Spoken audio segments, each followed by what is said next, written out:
sure. And was it always drum and bass then? Have you ever delved into other sounds or? Oh, I love dubstep as well. I've produced a decent amount of dubstep. I've done a bit of sort of tech house and sort of more undergroundy house stuff. But yeah, mostly drum and bass, to be honest. It's my first love. Any other aliases or actual releases with tech house and dubstep then? Nope, not yet. Maybe one day, but no, I've not yet. Were you around like for the dubstep kind of explosion in the UK as well? You know, like those early noughties, just before it got really hard and crossed over to America. Were you doing stuff then? Yeah. Well, I was listening to a lot of it then. Like people like Culprit, Benga, Koki, Rusko, Casper, like the usual lot. But yeah, it was I liked the deeper stuff, but for me it was really like the when it started getting really aggressive. Not the sort of bro steppy sound, but more like the actual proper hard stuff. People like Recoil, more recently Marauder, Trolley Snatcher, Mantis, just basically the really Kill Sonic, the really hard stuff.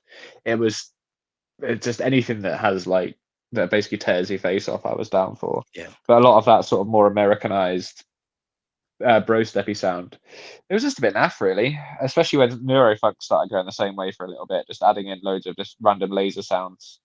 It just didn't work.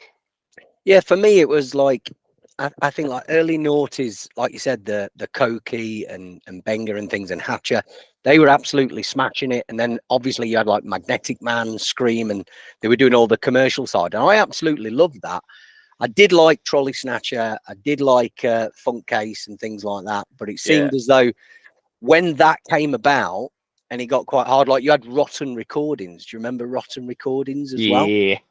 And you had those with Excision in the early days, but once he blew up, I think that's when it all went to pot, didn't it? And it's so weird because dubstep in the UK had like one of the fastest rises, but one of the fastest declines as well, didn't it? It literally overnight it just completely fucked off, didn't it? Yeah. It was quite sad to see, really, because I mean, dubstep still now, like there's incredible music coming out of the dubstep scene now, but it's just so few and far between.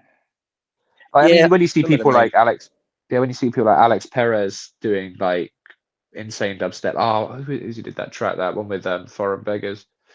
I can't remember now, but yeah, it's just nice to see a lot more of the sort of minimally artists doing this really quite old school sounding, but even harder dubstep. Yeah. There was a few that dabbled. NI did it as well, didn't they? Current Value. Yeah. They were doing some really techie, high level stuff, weren't they? At that point. Yeah. It was just way different than anything else. You didn't even get, to my recollection, I don't think I heard any dubstep producers playing it, but they were dropping it in their drum and bass sets as well, weren't they? Yeah. Yeah, and weirdly, obviously dubstep's still quite large in the US, and it's been quite difficult for drum and bass to really, really push through. But a lot more dubstep artists in the States are playing drum and bass now, which is really good to see. Like people like Rusko, and obviously Skrillex is playing a fair bit of drum and bass now. Yeah, they're all back on it again. It has its waves in the USA. Like at the minute, they're going through a massive resurgence as well. Like every festival is just wall to wall drum and bass lineups, and they can't bring enough artists over fast enough. Yeah, for the sounds of it, like it seems absolutely to be, going in a good direction, doesn't it? Definitely does. 100%. Taking its time, but there you go. Have you had any interest in going over there to play, or?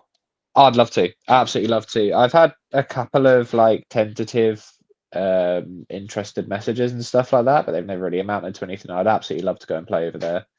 I mean, going to New York last month was awesome, but I don't know if it was just Manhattan. There didn't seem to be many nightclubs there.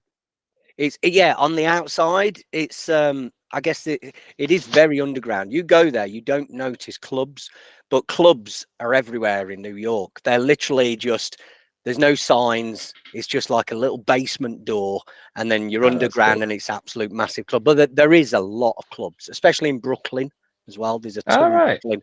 There's a few in Manhattan, but yeah, they are everywhere. But I know what you mean. You look around. You don't walk past a nightclub, do you? But in actual fact, you walk past about 10 or 15 everywhere you go. They are there. Wow. They are there. What's up, everyone? Lee UHF here, the host of DNB Wraps. Thank you for watching our videos. If you like what you're hearing and seeing on the channel, please make sure you're subscribing to it. Please make sure you thumbs up the videos, and more importantly, let's get some comments going as well. It really helps the channel, and in order for us to provide this content to you, we do need the channel to grow. So we can't do this without your help. Hope you enjoy the video. Speak to you soon.